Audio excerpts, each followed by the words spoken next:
السلام علیکم ورحمۃ اللہ وبرکاتہ۔ آج ہم سورہ بقرہ کی آیت نمبر 89 سے شروع کریں گے انشاءاللہ۔ مزید ویڈیو کے لیے میرے چینل کو سبسکرائب کریں۔ بسم اللہ الرحمن الرحیم۔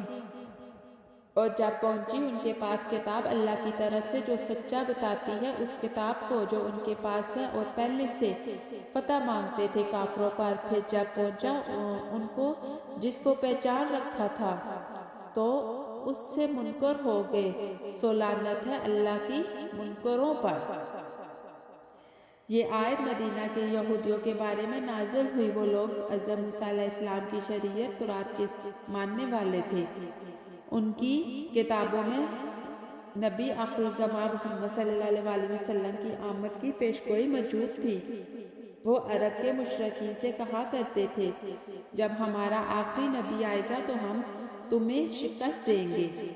یہی مطلب ہے کہ یعنی وہ نبی صلی اللہ علیہ وسلم کے وسیلے سے فتح کی دعا مانگتے تھے، لیکن جب وہ نبی واقعی آ گئے اور وہی نبی صلی اللہ علیہ وسلم تھے جن کی صفات وہ اپنی کتاب میں پڑھ چکے تھے، تو حسد، تکبر اور دشمنی کی وجہ سے انکار کر دیا۔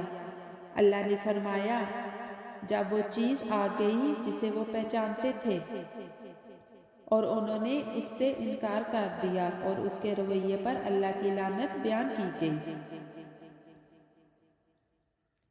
قرآن وہ کتاب ہے جو پچھلی آسمانی کتابوں تورات اور انجیل کی تصدیق کرتی ہے، یعنی اس کا پیغام وہی ہے اللہ کی توحید، نیکی، عدل اور حق۔ یہودی اپنے دشمنوں کے مقابلے میں دعا کرتے تھے کہ اے اللہ ہمیں نبی آخر الزمان عطا فرما تاکہ ہم کافروں پر غالب آ جائیں، لیکن جب وہ نبی صلی اللہ علیہ وسلم آئے تو حسد میں مبتلا ہو گئے، یعنی جن علامات سے وہ نبی صلی اللہ علیہ وسلم کو پہچانتے تھے، چہرہ، صفات، نسب، کتاب کی نشانی، سب جاننے کے باوجود انکار کر دیا۔ یہ اعلان لعنت دراصل انکار حق پر ہے، یعنی جو لوگ حق کو جاننے کے باوجود ضد میں انکار کریں وہ اللہ کی رحمت سے دور ہو جاتے ہیں۔ حق کو پہچان کر انکار کرنا سب سے بڑا گناہ ہے۔ علم تب فائدہ دیتا ہے جب اس کے ساتھ عاجزی ہو، ورنہ علم والا بھی گمراہ ہو جاتا ہے۔ حسد، تکبر اور بدتری کا احساس انسان کو ہدایت سے محروم کر دیتا ہے۔ نبی صلی اللہ علیہ وسلم پر ایمان نہ لانا دراصل اپنے علم کو جھٹلانا تھا۔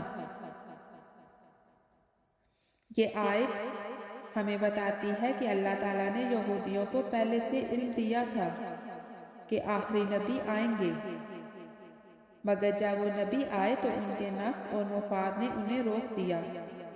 ان کی مثال اس شخص جیسی ہے جو سچ جانتا ہے مگر ماننے سے انکار کرتا ہے۔ یہی انکار کفر کہلاتا ہے۔ آج یہی کیفیت بہت سے لوگوں کی ہے۔ قرآن ان کے پاس ہے، علم ان کے پاس ہے، لیکن عمل نہیں۔ حق ماننا تب ہی ممکن ہے جب دل میں تکبر نہ ہو۔ حسد ایمان کو جلا دیتا ہے۔ اگر کوئی دوسرا شخص نیکی میں ہم سے آگے ہے تو حسد نہیں بلکہ دعا کرنی چاہیے۔ حق سن کر رد کرنا ایمان کے منافی ہے۔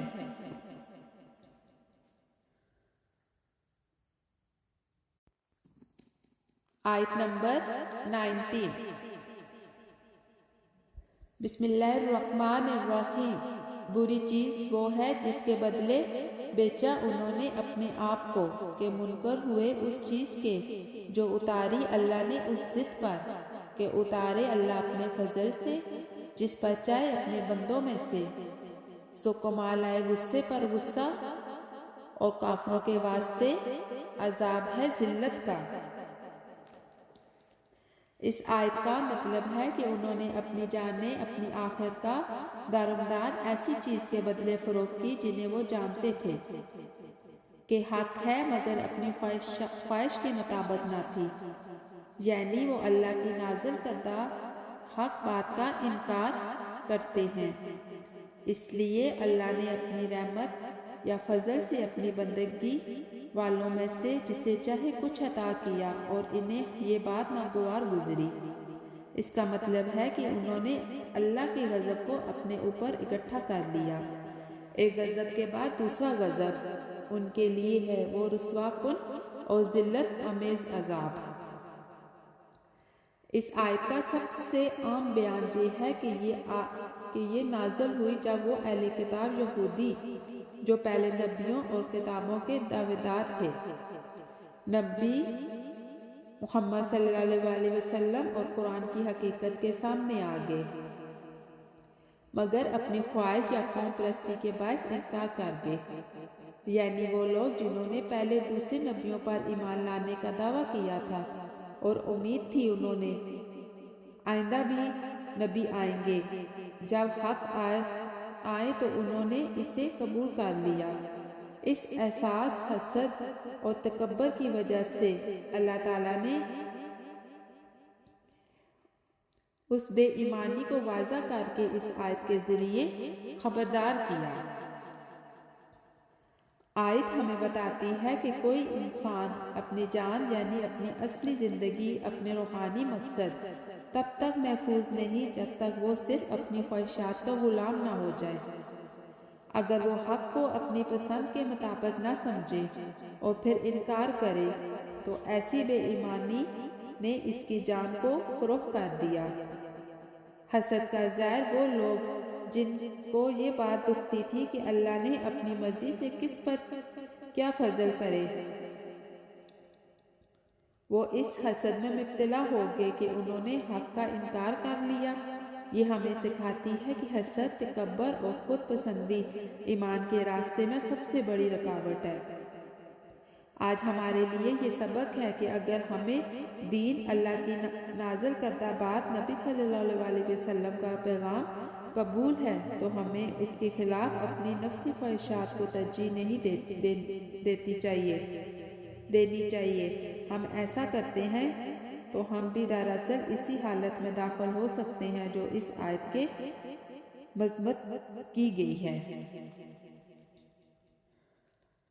یہ تھا آج کا ہمارا سبق۔ انشاءاللہ اگلی ویڈیو کے ساتھ ایک نئے سبق کے ساتھ حاضر ہوں گے۔ اللہ تعالیٰ ہمیں قرآن کے ساتھ جڑے رہنے کی توفیق عطا فرمائے۔ جزاکم اللہ خیر۔